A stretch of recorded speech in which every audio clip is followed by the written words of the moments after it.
A seca de 1877, com o seu cortejo de miséria, arruinou a província do Ceará.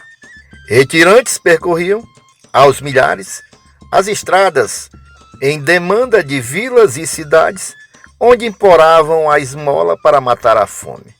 No Cariri, a despeito de ser região privilegiada, a fome fazia devastações.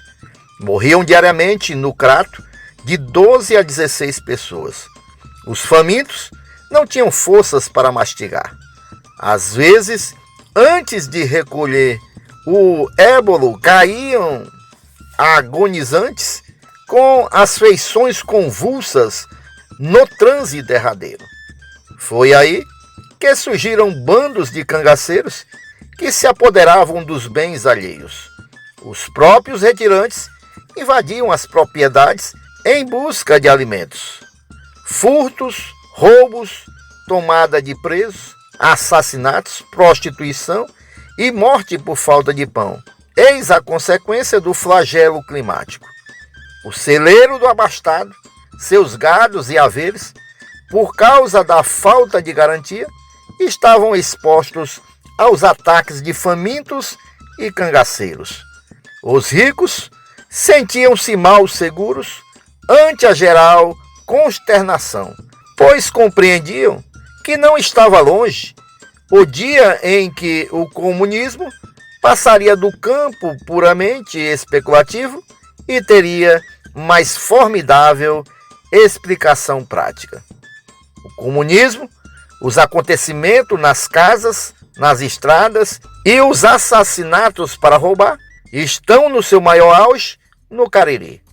As escoltas atiram nos ladrões de gado pelos campos e alguns donos de sítios atiram nos que devoram suas lavouras à noite. As autoridades sertanejas, quando não compactuavam com o grupo de bandoleiros, sentiam-se impotentes para enfrentá-los e persegui-los. A seca de 1877 assemelhava-se à de 1825 no concernente à falta de segurança individual e de propriedade. Em ambas, a vida e os bens do sertanejo ficavam à mercê dos bandos de cangaceiros que operavam em várias regiões da província. Tanto numa como na outra, a maior parte dos crimes tinha por causa o instinto imperioso da própria conservação individual. Em 1877, como em 1825, a fome constituía o principal agente de subversão social. Em 1825, bando de salteadores aterrorizavam as povoações. O sertanejo que escapava da seca podiam, a cada momento, tombar sob o punhal do facínora ou do faminto. Em 1877, as mesmas causas produziam os mesmos efeitos sociais.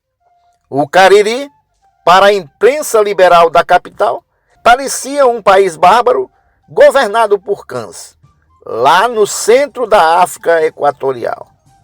Proprietários e senhores de engenho retiravam-se para Barbalha e Crato, onde supunham estar mais garantidos, enquanto os que permaneciam nos sítios e propriedades rurais ficavam ao talante dos bandoleiros que lhe lançavam pesadas contribuições. As autoridades quebravam-se impotentes para fazer respeitar a lei. Os homens abastados requeriam enérgicas medidas repressivas, sem as quais julgavam impossível o restabelecimento da ordem. Na verdade, a situação tornava-se cada vez mais difícil, à proporção que os dolorosos efeitos da seca se acentuavam. O povo, impelidos pela fome, achavam-se quase todos predispostos para a pilhagem. Os bandos de cangaceiros que operavam nessa região encontravam, por isso, apoio em suas diabólicas correrias, enquanto que as autoridades viam sempre burladas as diligências para as capturas dos criminosos. O presidente da província, desembargador Caetano Estelita Cavalcante Pessoa, em suas falas de 2 de julho e 13 de novembro de 1877, referia-se aos bandos de criminosos que infelicitavam o sul cearense, mormente as comarcas de Crato, Barbalha e Jardim. Na repressão a esses bandos estavam acordes liberais e conservadores, embora, em certos casos, o manto político ouse acobertar os delitos cometidos por alguns grupos afeiçoados ao partido dominante. O presidente Estelita, em sua fala de 2 de julho de 1877, citava o nomeado facínora Luiz de Góes, da vila de Vaze Alegre, e o de José de Ataíde Siqueira, que tem infestado esta província e assinalado a sua passagem com cenas de sangue, e que estacionava em Brejo dos Santos. O Jornal Mercantil, em sua edição de 20 de novembro de 1877, noticiava o ataque à propriedade de Joaquim Inácio da Costa, que fora morto e tivera a casa saqueada. A vítima era considerada o mais abastado proprietário do termo de Missão Velha. Das investigações realizadas, verificava-se que os criminosos pertenciam aos grupos conhecidos por viriatos, meireles, paulos e calangos, que se ocultavam na Serra da Mãozinha. No objetivo de capturar os bandidos, havia forças policiais insuficientes, entre as quais as comandadas pelo tenente Alfredo da Costa Wayne. Esse oficial cercava a residência dos viriatos, no sítio Queimadas, no termo de Milagres, onde prendia apenas 2 elementos do grupo, pois os demais estavam ausentes e tomavam parte no ataque ao sítio Genipapeiro de um tal Batista, que os repelia e matava na luta a um dos chefes. O jornal O Cearense noticia a seguinte matéria em 4 de dezembro de 1877. Salteadores. O agente do Correio de Missão Velha, em ofício ao senhor administrador-geral, diz ter encontrado dificuldades em fazer seguir as malas com as correspondências de Jardim e Milagres, pois ninguém quer arriscar-se as perigosas travessias a que está sujeito. Quem na quadra atual transita por aquelas paragens é porque os bandos de salteadores que infestam o Cariri trazem aterrados os viajantes. O estafeta que dali seguira para o Jardim, a 15 do passado, voltou ao pé da serra, visto está a estrada tomada por sicários. Pedimos aos poderes públicos as providências que reclama esse estado de coisas. Antônio Cardoso, em carta ao cearense, publicada na edição de 13 de dezembro de 1877, transcrevia a carta que havia recebido dos viriatos e que estava escrita nos seguintes termos: Seu Cardoso, por esse nosso portador, queira que nos mande algum dinheiro, e espero que não me falte a nós. Olha que temos grande precisão e não nos dei trabalho a nós irmos lá ver o que tiver, e despache logo o meu portador, que ficamos esperando a chegada dele, para ver se vem ou se não vem, para nós sabermos o que fazermos. Já não fomos por lá, porque não quisermos, não porque nós não saiba deste Cariri todo, e não deixe de mandar em todo caso. E no mais, faça o que entender. Assinado José Viriato Formiga e Joaquim Vicente Viriato Formiga. Como havia se formado esse bando de delinquentes? Em 1874, aproximadamente, Adrelino de Araújo fora assassinado dentro da Vila de Misericórdia, atual Itaporanga, na província da Paraíba, por Inocêncio Pereira da Silva, conhecido por Inocêncio Vermelho, e outros. Perseguidos por Antônio Tomás de Araújo, irmão da vítima, passavam-se os criminosos para a comarca confinante de Jardim. Residiam ora no Salgadinho, do Termo de Milagres, ora na povoação de Brejo dos Santos, do Termo de Jardim. Juntava-se a Inocêncio Vermelho, o célebre pelo morticínio eleitoral de Cajazeira, em 1872, o criminoso João Calangro, que por furto de animais cumpria pena na cadeia de Crato, de onde fugiria. O chefe de polícia, em 1875, por várias vezes, exigia do delegado Domingos João Dantas Rocher a captura de Inocêncio e de seu séquito. O presidente da Paraíba, Dr. Silvino Elpídio Carneiro da Cunha, denunciava ao do Ceará o juiz municipal de Jardim, Dr. Antônio Augusto Araújo Lima, como protetor de Inocêncio Vermelho. O Dr. Manuel da Cunha Lopes e Vasconcelos, juiz de direito de Jardim, tentava reprimir o banditismo, conseguir a força do governo provincial. As autoridades da comarca, porém, não o auxiliaram. Os salteadores, transformados em agentes policiais, mantinham a ordem nos povoados e prendiam criminosos desvalidos.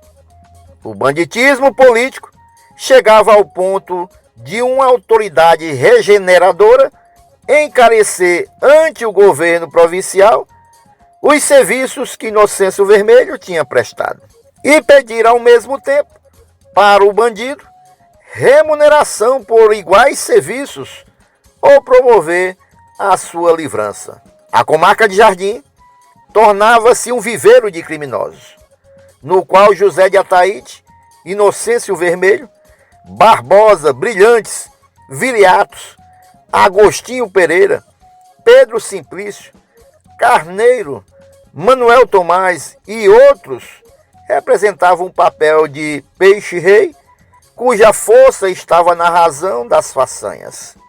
O jornal cearense, em domingo 10 de setembro de 1876, publicava uma reportagem sobre a segurança no Cariri, onde se destacava o seguinte trecho: não há muito, um grande grupo desses quadrilheiros, capitaneados pelo célebre Inocêncio Vermelho, homiziado no Brejo dos Santos, comarca do Jardim, pretendeu atacar esta vila de Barbalha, isto é, impuseram-se a vir roubar algumas pessoas abastadas daqui, e com efeito ainda chegaram à distância de meia légua.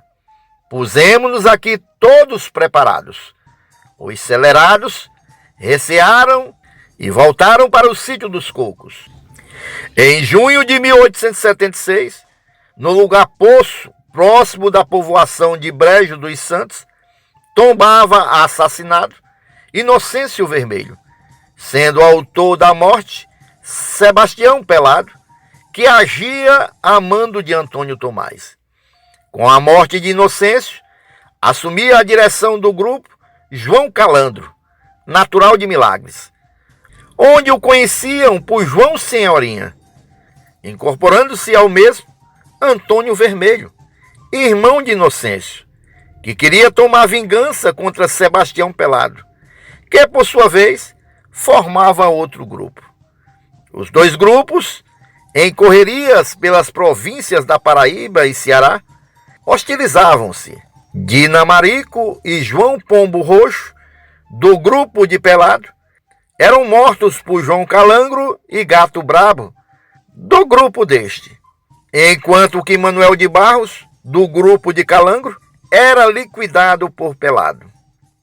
Dentro da povoação de Porteiras, os dois grupos se defrontavam e travavam forte tiroteio. morrendo na luta José Roberto, que ali se reunira apelado. O morto, famoso sicário, vivia sob a proteção do capitão José Mateus Pereira da Silva, morador da comarca de Vila Bela, na província de Pernambuco. O capitão José Mateus e sua esposa Dona Joaquina exigiam de Sebastião Pelado a orelha de João Calandro, ameaçando-o de morte caso não se desincumbisse logo da tarefa. No encontro entre os dois grupos, Sebastião Pelado recebia mortal ferimento, enquanto João Calandro, sabendo do estado do capitão José Mateus em Porteiras, ia até a povoação no dia 2 de agosto de 1877 e lá dirigia-lhe toda sorte de impropérios e ameaça por espaço de 10 horas. O capitão José Mateus seguia com destino ao Pajeú, em Pernambuco, baluarte dos Pereiras, e de lá trazia mais de 100 homens, encontrando-se entre eles grande número de delinquentes. O segundo suplente de juiz municipal de Jardim, capitão Juvenal Suplício Pereira da Silva, sobrinho legítimo de José Mateus, assumia o exercício e autorizava a força de Mateus a capturar João Calandro. A força era dividida entre 3 grupos. Seguia um para Brejo dos Santos, outro para Missão Velha e outro comandado por Mateus e seus genros, Galdino Alves de Araújo Maroto e Manuel Pereira da Silva, para Milagres. No dia 15 de agosto de 1877, o grupo comandado por Mateus assassinava Manuel Valentim e espancava barbaramente Trajano de Tal pelo simples fato de agasalharem Calandro. A força pernambucana, a pretexto de perseguir Calandro, praticava uma série de delitos. O tenente Alfredo da Costa Wayne, que se achava em Milagres, deliberava por cobro a tais atrocidades. Aceitava, porém, a sugestão do Dr. Antônio Augusto de Araújo Lima, que julgava mais acertado enviar Balduíno Leão, amigo de Galdino Maroto, a fim de encontrar uma solução honrosa. Balduíno amigavelmente conseguia que 10 homens de Mateus se incorporassem à força de Wayne, o que ocorria no sítio Bela Vista, distante meia légua de Milagres. De volta de sua execução, os Mateus chegavam a Milagres no dia 23 de agosto, em número de 40, depois de terem cometido as maiores violências contra os sertanejos indefesos. A permissão dada ao capitão Mateus para com força irregular perseguir os calangros criava péssimo precedente e aumentava a insegurança individual na região. Os grupos de Mateus preocupavam sobremaneira as autoridades cearenses. Um grupo tinha por comandante a José Rodrigues e o outro a Vila Nova, ambos conhecidos assassinos. No dia 29 de agosto, o tenente Wayne recebia requisição dos juízes de direito de Barbalha e Crato, cujas cidades estavam ameaçadas de serem assaltadas por mencionados grupos. A exemplo dos bandos de Mateus, formava-se outro grupo que se dizia agentes do aludido capitão, que mais que visava ao roubo e ao furto. O sul cearense vivia dias incertos. Além dos calangros, operavam os viriatos na Boa Esperança e os Barbosas no Salgadinho. À parte, mas sob o auspício de João Calandro, havia surgido em Milagres o grupo dos Quirinos, chefiados por 3 irmãos, o mais velho dos quais se chamava Quirino.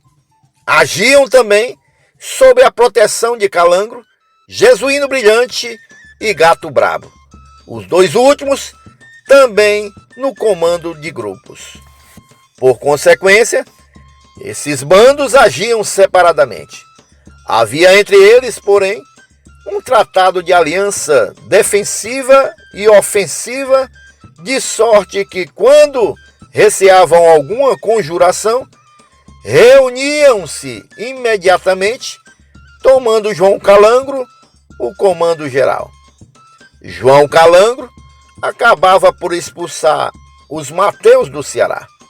As populações caririenses responsabilizavam o capitão Mateus pela quase extinção dos gados. Passavam a confiar em João Calangro. Essa confiança subiu ao ponto de desejar-se pelos povoados, sobretudo em dias de feira, a presença de João Calangro, para garantia daquilo que cada um trazia ao mercado público. Ultimamente, povoados, senhores de engenhos e fazendeiros disputavam e ainda disputam à porta a sua presença, sempre que sabem que se aproxima algum grupo de malfazejos.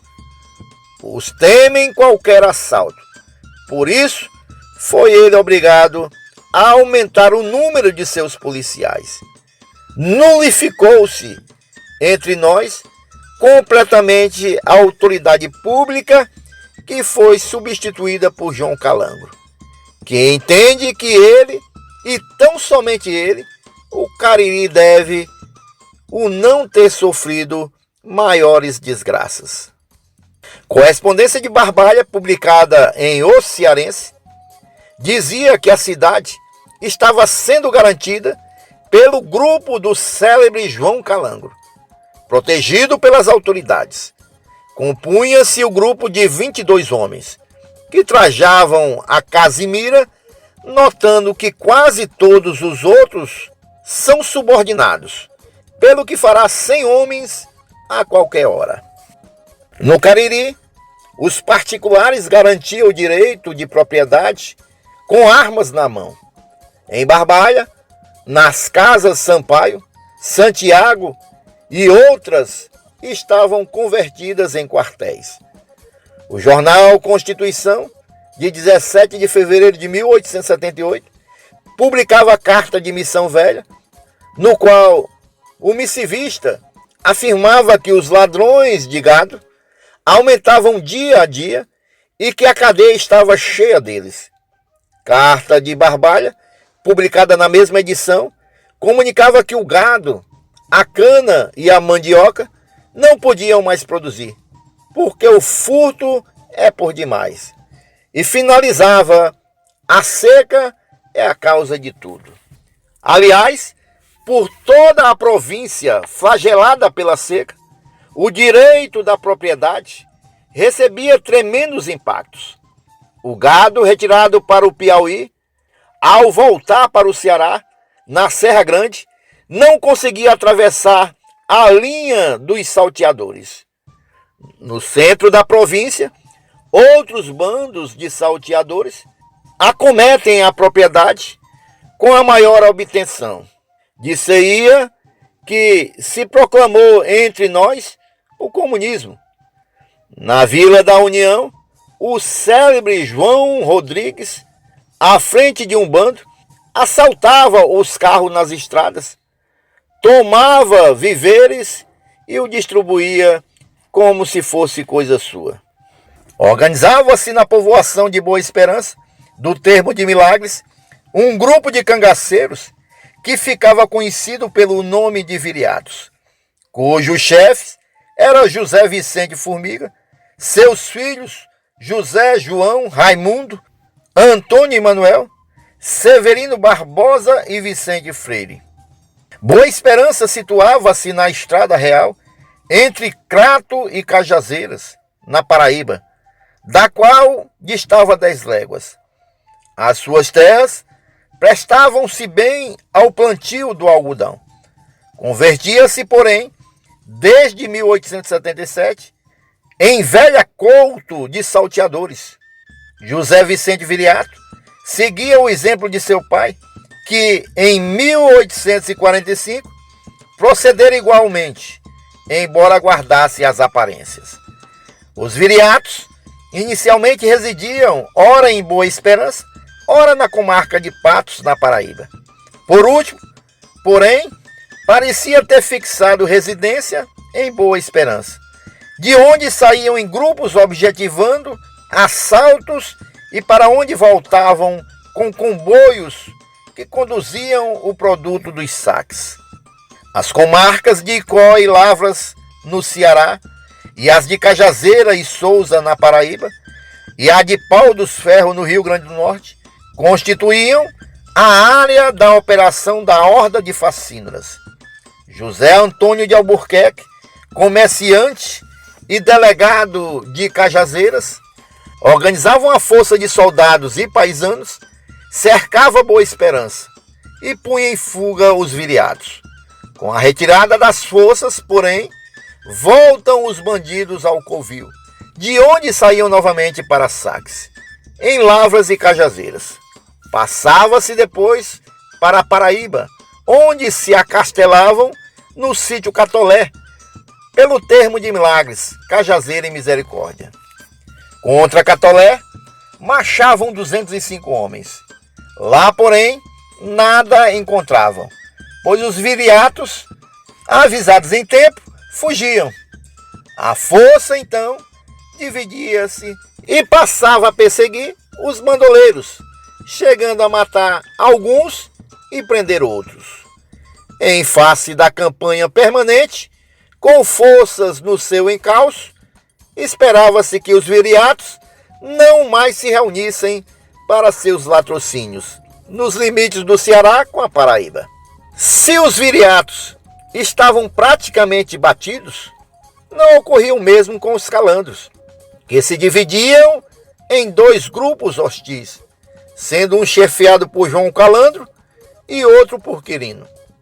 Os dois bandos transitavam pelas fraldas da Serra do Araripe. Emboscavam-se reciprocamente.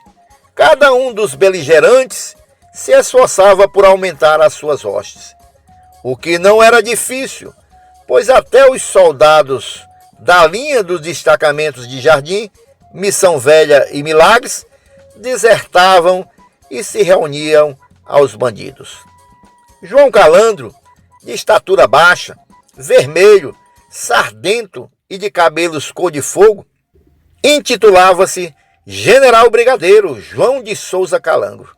Jactava-se de haver praticado 32 assassinatos e de não ser por nenhum deles processado. Conta-se que certa vez ouvia ele um grande tiroteio em Brejo dos Santos. Dirigia-se para lá imediatamente.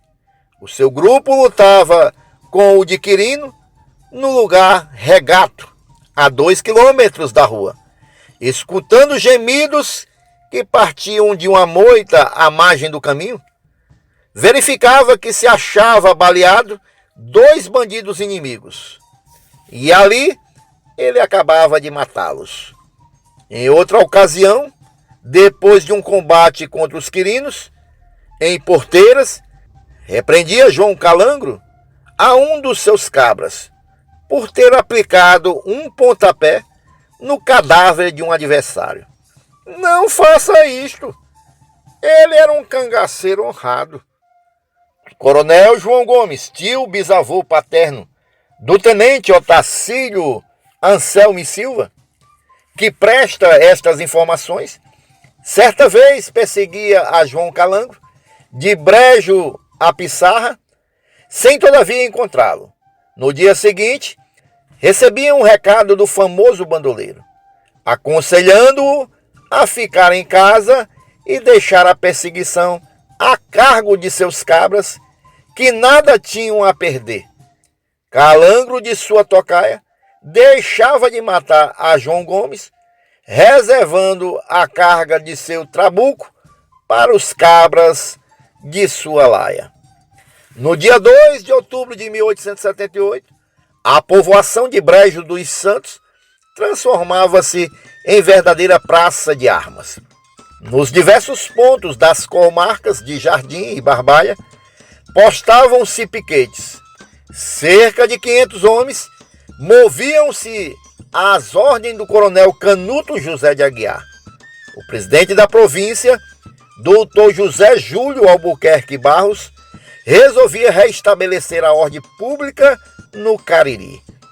Para chefe das operações, acolhia o coronel Canuto, o comandante do corpo policial, que durante a administração de Alencar desempenhara a contento idêntica comissão. Canuto dispunha as forças da seguinte maneira: um pilotão de homens escolhidos a fim de evitar as mortíferas guerrilhas de Calangro e Saques, seguia no encalço ao grupo principal, enquanto escoltas a cavalo tomavam-lhe a dianteira. Além disso, distribuía-se piquete pelas aguadas. As forças, enfim, movimentavam-se continuamente. A esse tempo, o Gato Brabo, comandante de grupo auxiliar do grupo de João Calangro, via-se cercado na Serra do Braga. Conseguia escapar. Prendiam-no, porém, no termo de Souza da Paraíba.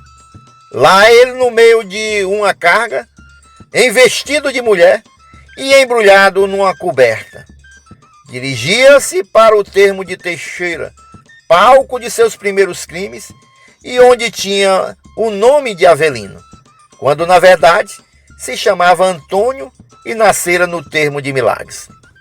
No dia 23 de setembro do mesmo ano, havia atravessado os limites da província de Pernambuco uma força de 150 homens, com o objetivo de atacar os Barbosas, audazes bandoleiros que atuavam em Pernambuco, Paraíba e Ceará. Avisados a tempo, não haviam sido encontrados em seu refúgio na Serra do Catolé, da comarca de Vila Bela, viveiro de delinquentes. A enérgica repressão ao banditismo restabelecia paulatinamente a ordem pública. Grande número de bandidos caía nas malhas da polícia, enquanto uns tombavam na luta e outros fugiam. João Calangro, perseguido, abandonava Brejo dos Santos, subia a Serra do Araripe. Antes, porém, a fim de desorientar os perseguidores, amarrara as alpercatas aos pés com a ponta voltada para os calcanhares. Descia a serra pelo lado de Barbalha e asilava-se no sítio Silvério, em casa do padre Manuel Antônio Martins de Jesus, proprietário do mesmo e sacerdote desabusado, que vivia amancebado e tinha vasta prole. Padre Manuel Antônio ocupava o famoso bandoleiro. Arrumava um pilão numa rede e mandava o sacristão tocar o sino afinados, vinculando a notícia da morte de Calangro. Enquanto se efetuava o enterro, o cangaceiro fugia para o Piauí, de onde não se tinha mais notícia dele. Os viriatos que haviam sido sitiados em Boa Esperança por força combinada do Ceará e Paraíba, e onde haviam perdido na luta 12 bandidos, enquanto 13 caíam prisioneiros, davam a impressão de que não mais voltariam a cometer crimes e perturbar o sertão. O presidente da província do Ceará regozijava-se do feito. Em edição de 4 de setembro de 1879, entretanto, o jornal Pedro II noticiava que os célebres quadrilheiros viriatos, Jocas e Zeco se achavam nas queimadas do termo de Milagres, próximo de Boa Esperança, à espera do caudilho jesuíno brilhante. Pretendiam eles vingar-se das pessoas que haviam concorrido para suas derrotas anteriores.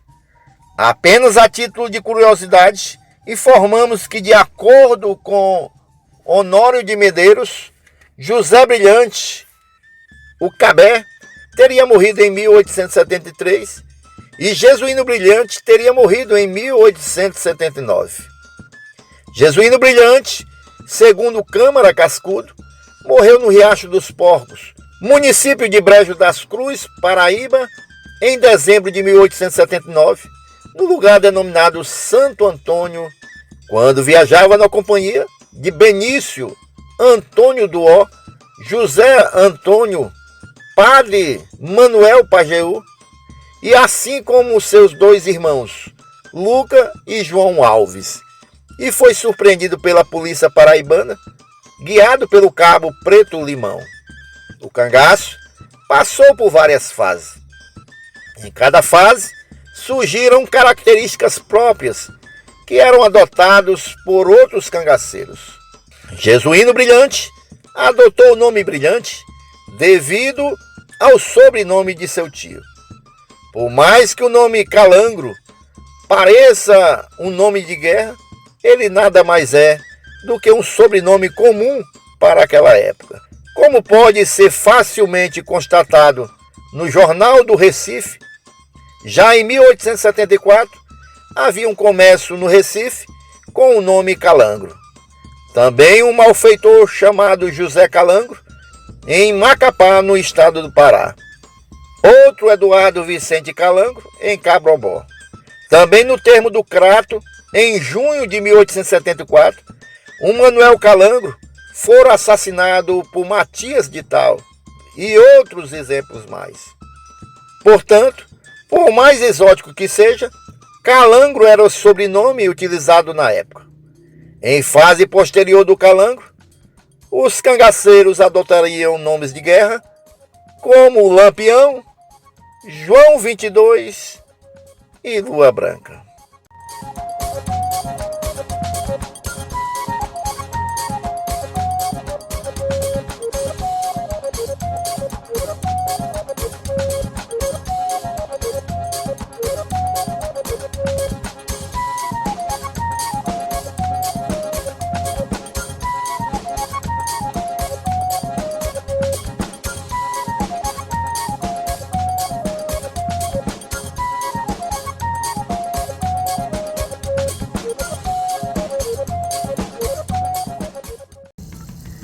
Olá, amigos do canal Nas Pegadas da História. Venho aqui mais uma vez para agradecer pelo apoio de todos ao nosso canal e também lhe pedir, se você ainda não é inscrito no nosso canal, por favor se inscreva, acione o sininho para que você receba as notificações do YouTube e também compartilhe os vídeos que aqui são postados. E se você puder contribuir com o nosso canal, clica aí logo abaixo do vídeo no Valeu e você pode contribuir da maneira que você puder. Quero lembrar ainda a todos, nós estamos divulgando aqui embaixo na descrição do vídeo ótimas dicas de livros com a história do cangaço. A maioria das histórias que são contadas aqui são tiradas destes livros, tá bom? Dá uma olhada, dá uma conferida e nos ajude a mantermos este canal. Muito obrigado a todos e continue conosco no canal Nas Pegadas da História.